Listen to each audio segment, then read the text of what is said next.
വീണ്ടും റിവീൽഡ് മീഡിയയിലേക്ക് എല്ലാവരെയും സ്വാഗതം ചെയ്യുന്നു. ശുശ്രൂഷകൾ അനുഗ്രഹമാണ് കേൾക്കുന്ന ദൈവത്തെ സ്തുതിക്കുന്നു. ഇന്നത്തെ ചിന്തയ്ക്ക് ആധാരമായി ഇരമ്യാവ് 17:8 നമുക്ക് സുപരിതമായ വേദഭാഗമാണ്. വളരെ പ്രാർത്ഥനയോടെ ശ്രദ്ധിച്ചു. വലിയൊരു അത്ഭുതം ദൈവം ചെയ്യും. യഹോവയിൽ ആശ്രയിക്കുകയും യഹോവ തന്നെ ആശ്രയമായിരിക്കുകയും ചെയ്യുന്ന മനുഷ്യൻ ഭാഗ്യവാൻ. ഞാൻ വീണ്ടും പറയട്ടെ, യഹോവയിൽ ആശ്രയിക്കുകയും യഹോവ തന്നെ ആശ്രയമായിരിക്കുന്ന മനുഷ്യൻ ഭാഗ്യവാൻ. അവൻ വെള്ളത്തിനരികെ നട്ടിരിക്കുന്നതും ആറ്റരികെ വേരൂന്നിരിക്കുന്നതുമായ വൃക്ഷം പോലെയാകും. ഉഷ്ണം തട്ടുമ്പോൾ അത് പേടിക്കുകയില്ല. അതിൻ്റെ ഇല പച്ചയായിരിക്കും. വരൾച്ചയുള്ള കാലത്തും വാട്ടം തട്ടാതെ ഫലം കായ്ച്ചുകൊണ്ടിരിക്കും. അപ്പൻ 1-2 മണിക്കൂർ എടുത്ത് പറയേണ്ട ദൈവവചനം ചുരുക്കി കാച്ചി കുറുക്കി ചില മിനിറ്റുകളിൽ നിങ്ങൾക്ക് വേണ്ടി ഒരു അനുഗ്രഹിക്കപ്പെട്ട സന്ദേശമായി ദൈവത്തിന്റെ ആത്മാവ് തരികയാണ്. യഹോവയിൽ ആശ്രയിക്കുകയും മനുഷ്യനല്ല. സങ്കീർത്തനക്കാരൻ പറഞ്ഞ ചില രഥങ്ങളിലും കുതിരകളിലും ഞങ്ങളുടെ ദൈവമായ യഹോവയിൽ. ആമേൻ. പലർക്കും പല ആശ്രയങ്ങൾ. വളരെ ചിലര് അച്ചായന്, ചിലർക്ക് അമ്മാമ്മ, ചിലർക്ക് പാസ്റ്റർ, ചിലർക്ക് ഓരോ ആശ്രയം. എനിക്ക് ആ പെൻഷൻ ഉള്ളതുകൊണ്ടാണ്, അല്ലെങ്കിൽ ഞാൻ ഇന്നത് നല്ല കാര്യം.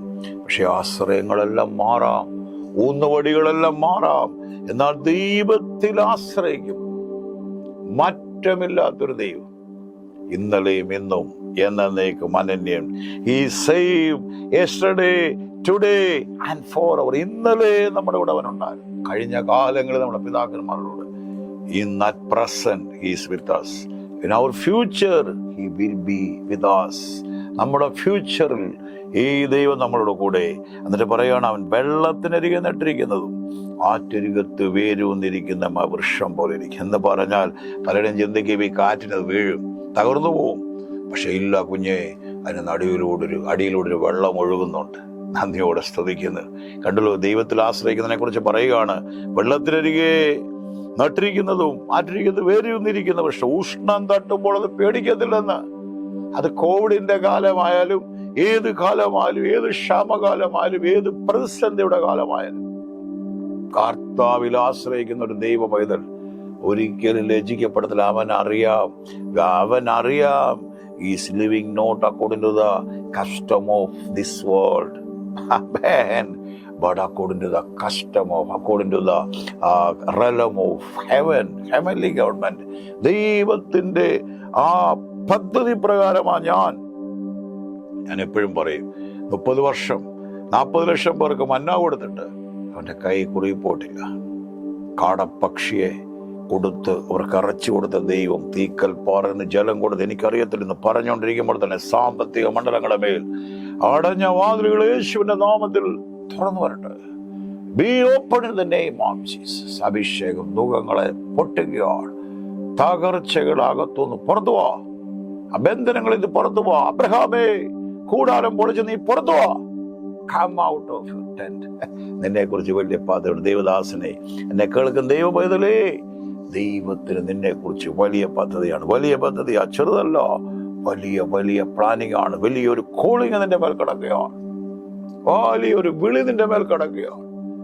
ഒരു പക്ഷേ നീ ഇപ്പോഴും നീ ആമേൻ സിംഹത്തെയും കരടിയെയും കൊന്നുകൊണ്ടിരിക്കും. ഇപ്പോഴും നീ കിന്നരം വായിച്ചുകൊണ്ടിരിക്കുകയായിരിക്കും. നിന്റെ തലമേലെണ്ണ വീണിട്ടും ആ വിളിയിലേക്ക് നീ വന്നിട്ടില്ലായിരിക്കും. ഭാരപ്പെടണ്ട. ഗുഹാമുഖങ്ങളിലും വനങ്ങളിലൂടെ നീ ഓടി നടക്കുകയായിരിക്കും. ഭാരപ്പെടണ്ട. നിന്റെ വിളി ഒരു ദിവസം ആ സിംഹാസനത്തിൽ, ഒരു ദിവസം സ്വർഗം നിന്നെ മാനിക്കുന്ന ഒരു പകലുണ്ട്. എല്ലാവരുടെയും ജീവിതത്തിൽ ഒരു ദിവസമുണ്ട്. One day. ആറ്റരികത്ത് വേരൂന്നിരിക്കുന്ന വൃക്ഷം പോലെ ഉഷ്ണം തട്ടുമ്പോൾ അത് പേടിക്കത്തില്ല. അതിന്റെ ഇല പച്ചയായിരിക്കും. വരൾച്ചയുള്ള കാലത്ത്. പല കാലങ്ങൾ വേദസുണ്ട്. സഭാപ്രസംഗിയിൽ ശലോമോൻ പറയുന്ന കഷ്ടകാലം, ദുർക്കാലം, നടുവാനൊരു കാലം, പറിക്കാനൊരു കാലം. ഏത് കാലമാണേലും ദൈവമക്കളെ എവരി സീസൺ. എന്നോട് ചിലരൊക്കെ ചോദിക്കും, പാസ്റ്ററെ വാഹനം ഓടിക്കും, എത്ര കിലോമീറ്റർ കിട്ടും, എങ്ങനെ, അത് മൈലേജ് ഉണ്ടോ? ഞാൻ ഇന്ന് വരെ നോക്കിയിട്ടില്ല. കാരണം എനിക്ക് വാഹനം തന്ന ദൈവമാണെങ്കിൽ അതിൻ്റെ ഉത്തരവാദിത്വം മുഴുവൻ ദൈവത്തിന്. ഏത് സാഹചര്യവും ആ കോവിഡിന്റെ കാലങ്ങളിലാണ് കർത്താവ് ഏറ്റവും ക്ഷേമമായി എന്നെ നടത്തിയത്. കാരണം അതാ വചനം പറഞ്ഞ കഷ്ടങ്ങളിൽ അവൻ ഏറ്റവും അടുത്ത തുണയായിരിക്കും. മാനുഷിക കാര്യം, നല്ലൊരു ജോലി നല്ലതാണ്, ജോലിയിൽ നീ ആശ്രയിക്കരുത്. കുഞ്ഞുങ്ങൾ നല്ലതാണ്, കുഞ്ഞുങ്ങളെ നീ ആശ്രയിക്കരുത്. നല്ല ഒരു ശുശ്രൂഷകരായിരിക്കാം, നീ ആ ശുശ്രൂഷയിൽ പുകഴരുത്. ഞാൻ നന്ദിയോടെ ശ്രമിക്കുന്നു. കാരണം ഉയർത്തുന്ന ദൈവമാണ്. ആ ദൈവത്തിൽ തന്നെ ആശ്രയിച്ച്, കർത്താവേ എനിക്ക് നോക്കുമ്പോൾ, എൻ്റെ നഗ്നനേത്രം കൊണ്ട് നോക്കുമ്പോൾ എല്ലാം എനിക്ക് പ്രതികൂലം, എല്ലാം എനിക്ക് എതിരായിട്ട് വരികയാണ്. യാക്കോബ് പറഞ്ഞ പോലെ എല്ലാം എനിക്ക് പ്രതികൂലമായിരിക്കുകയാണ്. പക്ഷെ നീ പേടിക്കണ്ട, ഈ പ്രതികൂലങ്ങളെ ഈ പ്രതികൂലങ്ങളെ അനുഗ്രഹമാക്കാൻ ഈ ദൈവത്തിന് കഴിയും. ആമേൻ. യഹോവയിൽ ആശ്രയിക്കുക, യഹോവ തന്നെ ആശ്രയമായിരിക്കും ജന മനുഷ്യൻ ഭാഗ്യ. Blessed is he who trusts in the Lord and his hope is in the Lord. He shall be like tree planted by the waters, which spreads out its root by the river, and will not fear when heat comes, but its leaf will be green, and will not be anxious in the year of drought, nor will cease from yielding fruit. ആ ഞെരുക്കത്തിൻ്റെയും ആ വരൾച്ചയുടെയും കാലങ്ങളിലും അപ്പം മനുഷ്യൻ പറയും, അയ്യോ ഇത്രയൊക്കെ economy തകർന്നു, അയ്യോ ഇത്രയൊക്കെ ആയിട്ടും ഈ മനുഷ്യനെ, ഈ കുടുംബത്തെ, ഈ സഹോദരിയെ, ഈ വ്യക്തി, ഈ കുഞ്ഞുങ്ങളെ എങ്ങനെയാ നടത്തുന്നത്? ദേശം മുഴുവൻ ക്ഷാമം വന്നപ്പോഴേ ഒരു ദൂത് തരാം, ഒരു ദൂത് പരിശുദ്ധാത്മാ കൈമാറുകയാണ്. സരാപത്തിൽ വിധവയുടെ വീട്ടിൽ ഉത്സവം, ബന്ധുക്കളും ചാർച്ചക്കാരും എല്ലാം തിക്കി തിരക്കുകയാണ്. കാരണം ആ മാവ്, എന്തുമാത്രം മാവ് അതിൽ നിന്നെടുക്കുന്നു, അത്രയും വർധനവ്, എന്തുമാത്രം എണ്ണ അതിൽ നിന്നെടുക്കുന്നു.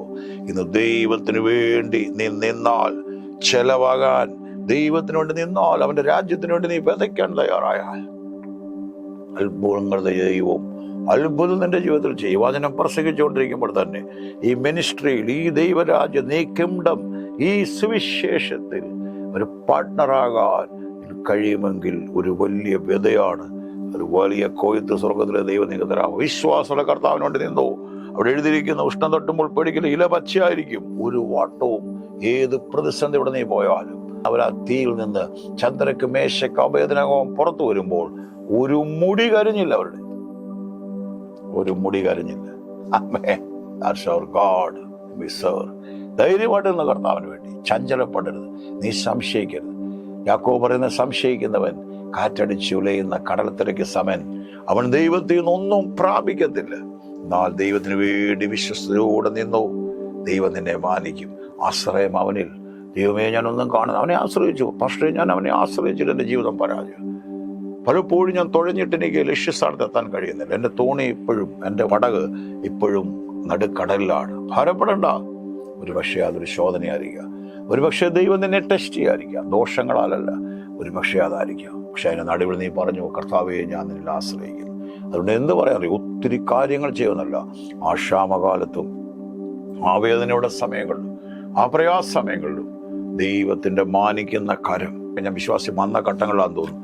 ഒരിക്കൽ ഞാൻ എൻ്റെ ഒരു ചില വിഷയത്തിന് വിടുതൽ കാണാൻ ഞാൻ കർത്താവ് എന്തുകൊണ്ടാന്ന് ചോദിച്ചപ്പോൾ ദൈവം എൻ്റെ മേൽ വെച്ച കരം അങ്ങ് നീക്കി. ആ സാന്നിധ്യം, ഞാൻ പറഞ്ഞു, കർത്താവേ എനിക്കൊന്നും വേണ്ട, നിന്റെ കരം മതി കർത്താവേ, എനിക്കൊന്നും വേണ്ട. കാരണം ആ സാന്നിധ്യം മാറിയപ്പോഴേ നമുക്ക് മനസ്സിലാകുന്ന ശൂന്യത. അതുകൊണ്ട് ഒന്നും കാണുന്നില്ലേലും പറഞ്ഞാൽ മതി, കർത്താവേ, Lord I believe, Lord I believe, Lord I believe. ഞാൻ നിന്നിൽ ട്രസ്റ്റ് ചെയ്യും. അത്ഭുതം ദൈവം ചെയ്യും. God bless you. ദൈവം ധാരാളം അനുഗ്രഹമാണെങ്കിൽ ഷെയർ ചെയ്യാൻ, സബ്സ്ക്രൈബ് മറക്കരുത്.